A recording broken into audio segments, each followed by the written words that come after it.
దైవ గ్రంథంలో నుండి కొన్ని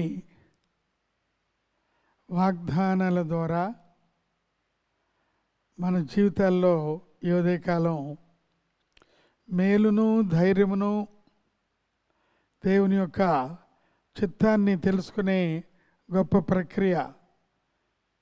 ఆ నేపథ్యంలో ప్రయత్నమే ఉదయకాల ధ్యానాలు. ఈ ఉదయం దైవగ్రంథంలో ఉన్న ఒక వ్యక్తిని మనం ఆలోచిస్తూ ఉన్నాం. ఆ వ్యక్తి పేరు యెహోషాపాతు. యూదా రాజులలో యెహోషాపాతు చాలా ప్రార్థనా పరుడు, ప్రార్థించేవాడు. యెహోషాపాతు యూదాకు రాజుగా ఉన్న దినాల్లో ఆయన చుట్టూ దాదాపు 3 లేక 4 రాజ్యాలు ఆ చుట్టుముట్టారు. ఒకరు వస్తేనే మనకెంతో భయంగా ఉంటుంది కదా. వీరికి అమోనీయులు, మోయాబీయులు, మెయోనీయులు దండెత్తి యెహోషాపాతు మీదకి వచ్చరి. యెహోషాపాతు మీదకి ఈ యొక్క 3 సైన్యాలు ఒక్కసారే కలిసి వచ్చారు. ఇది చాలదు అన్నట్లుగా 2వ వచనంలో చూస్తే, అంతలో కొందరు వచ్చి సముద్రము ఆవల నుండి సిరియనుల నుండి గొప్ప సైన్యం ఒకటి మీ మీదకి వచ్చుచున్నది అని అన్నారు. సిరియా చాలా పెద్ద దేశం, దాదాపు 4 నుంచి 5 కోట్లు జనాభా. మరి యెరూషలేము ఈనాడు ఆ యొక్క యూదా రాజులు, యెరూషలేము రాజులు మరి అనివారు లేరు. 1 కోటి మంది జనాభా మాత్రమే ఉన్నారు. అయితే ఆ రోజుల్లో ఇంకా తక్కువ మంది ఉన్న ఆ యొక్క మరి యూదా రాజ్యానికి ఈ 3 మాత్రం కాకుండా బలమైన రాజ్యం, ఒక బలమైన రాజ్యం, ఆయుధాలు కలిగిన రాజ్యం, ఆ యొక్క యుద్ధ నైపుణ్యం కలిగిన రాజ్యం, అదే సిరియా రాజ్యం కూడా వస్తూ ఉందని తెలిసి చాలా భయపడినట్లుగా దేవుని వాక్యంలో ఇక్కడ మనం గమనిస్తూ ఉన్నాం. 3వ వచనంలో, అందుకు యెహోషాపాతు భయపడి యెహోవా యొద్ద విచారించుటకు మనసు నిలుపుకొని. కాబట్టి యెహోషాపాతు ప్రస్తుత ప్రార్థన చేయవాడు, కానీ 4 సైన్యాలు ఒకసారి చుట్టుముట్టేటప్పటికి యెహోషాపాతు భయంతో నింపబడ్డాడు. కానీ భయము వచ్చినప్పటికి కూడా ఏ రకంగా వెనుతీయకుండా ఒక గొప్ప విషయం చేశాడు. యోధా అంతటా ఉపవాస దినము ఆచరించవలనని చాటింపగా, యెహోషాపాతుకు భయం కలిగినప్పుడు, యెహోషాపాతు ఎదురుగా చాలా సైన్యాలు మోహరించినప్పుడు, యెహోషాపాతుకు పరిశుద్ధాత్మ దేవుడిచ్చిన ఆలోచన అదేమిటంటే, యూదా రాజ్యమంతా కూడా ఉపవాసం ఉండాలి, యూదా రాజ్యమంతా కూడా ఉపవాసం ఉండి ప్రార్థించే ఆ యొక్క ప్రక్రియలోనికి వారు రావాలి అని. ఎంత ఆశ్చర్యకరమైన ఆలోచన పరిశుద్ధాత్మ దేవుడు యెహోషాపాతుకు ఇచ్చినట్లుగా మనం అక్కడ చూస్తూ ఉన్నాం. అయితే ఇక్కడ 4వ వచనంలో చూస్తే, యోధావారు యెహోవా వలన సహాయమును వేడుకొనుటకై కూడుకొనిరి. యెహోవా యొద్ద విచారించుటకు యోధా పట్టణంలో నుండి జనులు వచ్చరి. యోధా పట్టణంలో నుంచి వాళ్ళందరూ కూడా ఒక స్థలములో వారు కూడుకున్నారు. వారు ఉపవాసం ఉన్నారు, వారు దేవుని వేడుకుంటూ ఉన్నారు. ప్రియులారా, మన జీవితంలో కూడా భయం కలిగినప్పుడు, లేక అనిశ్చయమైన వాతావరణం మనకు కలిగినప్పుడు, లేక మనం ఎదురుగా అనేక రకాలైన ఇబ్బందులు వాటిల్లినప్పుడు శోధకుడు కానీ లేక వారి క్రీస్తు విరోధులు కానీ మనకు సవాలు చేసినప్పుడు మనల్ని ఇబ్బంది పెట్టాలని వారు ఎన్నో ప్రయత్నాలు చేసినప్పుడు యెహోషాపాతు చేసినట్లుగా మనం కూడా ఉపవాసం ఉండి ధైర్యంగా 2, 3, 4 సంఘాన్ని కూడబెట్టుకొని ప్రార్థిస్తే ఏం జరుగుద్దో ఇప్పుడు మనం గమనిస్తూ ఉన్నాం. ఇక్కడ వారందరూ ప్రార్థన చేస్తున్నారు. వారు మందిరములో కొత్త శాలలో కూడుకుని వారు ప్రార్థన చేస్తున్నారు.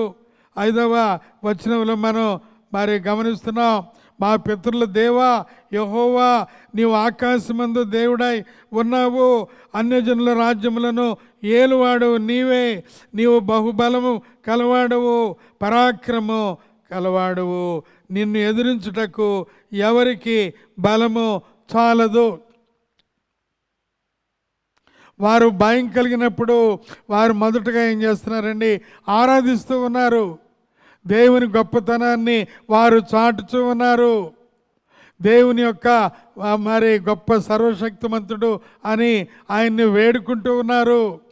దేవుని బలం, దేవుని గొప్పతనం వారు చెప్పినప్పుడు ఆ యొక్క ధైర్యము వారిలో ఇంకా ఎక్కువగా అవి మరి వస్తూ ఉన్నది.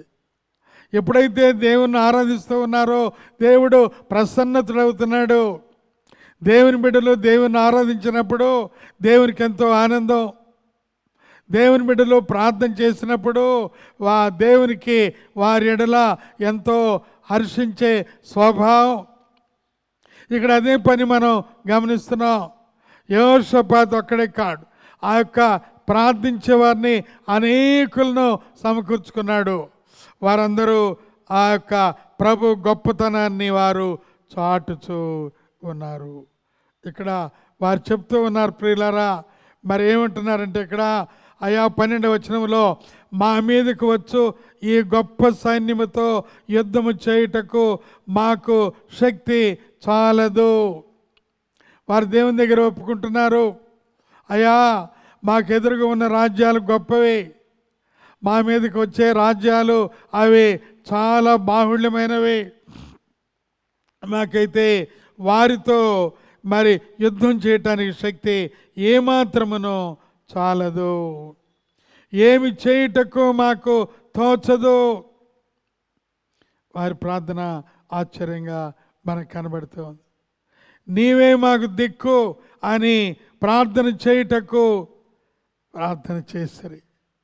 పిల్లలు, మన జీవితంలో కూడా ఈ యొక్క మరి అనిశ్చయమైన వాతావరణాలు లేక బలమైన వారు, బలమైన సైన్యం, లేకపోతే శక్తి గల అపవాదే మన మీదకి అతను ప్రయోగించినప్పుడు మనం ఈ రకంగా ప్రార్థన చేస్తే, అయ్యా మేము బలహీనము, మాకు దిక్కు తోచదు, మేమేం చేయాలో మాకు అర్థం కావటం లేదు అని ఎప్పుడైతే ప్రభు దగ్గరికి వెళ్ళి ప్రార్థన చేస్తామో దేవుని యొక్క సహాయం, దేవుని యొక్క అనుగ్రహం మనకు అది ప్రభు పంపిస్తారు వ్యక్తుల ద్వారా. ఒక వ్యక్తి ఉన్నాడు, ఆ సమాజంలో ఆత్మదేవుని ద్వారా దేవుని యొక్క మాటలు వారికి వచ్చినాయి. యోధావారులారా 15వ వచనం అండి, యెరూషలేము కాపురస్తులారా, యెహోషాపాతు రాజా, మీరందరూ ఆలకించుడి. యెహోవా సెలవిచ్చినదేమనగా, ఈ గొప్ప సైన్యమునకు మీరు భయపడుకుడి, జడియకుడి. ఈ యుద్ధం మీరు కాదు, దేవుడే జరిగించును. దేవునికి స్తోత్రం కలుగును గాక. దేవుని వాక్యంలో అనేక సార్లు మనం ఈ మాట మనం గమనిస్తున్నాం. చాలా బలాఢ్యుడైన ఆ యొక్క మరి గొలియాతు ఆ యొక్క ఇశ్రాయేల్ మీదకి వస్తూ ఉన్నప్పుడు ఒక్కడు చిన్నవాడైన దావీదు వెళ్ళి అతనితో చెప్పిన మాట ఏమిటంటే, యుద్ధము యెహోవాది, యుద్ధము ఆయన కట్టి చేత కానీ ఈటి చేత కానీ వీటి వలన ఆయన జయమివ్వడు, యుద్ధము యెహోవాది, మా పక్షంగా యుద్ధము చేయునది యెహోవా అని ఆయన చెప్పాడు. భయపడకుడి అని దేవుని వాక్కు వారికి వచ్చింది. తర్వాత మనం చూస్తే యెరూషలేము వారలారా, మీరు యుద్ధ పంక్తులు తీర్చి నిలబడి మీతో కూడా యెహోవా దయచేయు రక్షణ మీరు చూచెదరు. 17వ వచనంలో భయపడకుడి, జడియకుడి, రేపు వారి మీదకి పోవుడి, యెహోవా మీతో కూడా ఉండును. దేవుని స్తోత్రం కలుగును గాక. యెహోషాపాతు యోధా వారికి రాజు అయితే 4 రాజ్యాలు వారికి వ్యతిరేకంగా వస్తూ ఉన్నాయి. అయితే దేవుడు ఏం చెప్పాడంటే, మీరు భయపడవద్దు, రేపు మీరు వెళ్ళండి, యుద్ధానికి వెళ్ళండి, యుద్ధం చేయండి, మీతో కూడా యుద్ధము చేయవాడు మీ దేవుడైన యెహోవా. ఎంత గొప్ప విషయం ఇక్కడ మనం చూస్తున్నాం. అప్పుడు 18వ వచనం, యెహోషాపాతు సాష్టాంగ నమస్కారం చేసును, యోధావారును యెరూషలేము కాపురస్తులను యెహోవా సన్నిధిని సాగిలపడి నమస్కరించిరి. మనం గమనిస్తూ ఉన్నాం. దేవుని మాట విన్నారు, దేవుని మాట నమ్మారు, దేవునికి సాగిలపడ్డారు. యుద్ధంలో వారికి వ్యతిరేకంగా ఉన్న ఆ యొక్క పెద్ద సైన్యాలకు చూచి వారు భయపడలేదు. సైన్యములను వారు చూడలేదు, కానీ సైన్యములకు అధిపతియగు యెహోవా నామాన్ని వారు చూచారు, యెహోవా ముఖాన్ని వారు చూచారు. నీతిమంతులు యెహోవా యందు ఆనందిస్తూ ఉంటారు.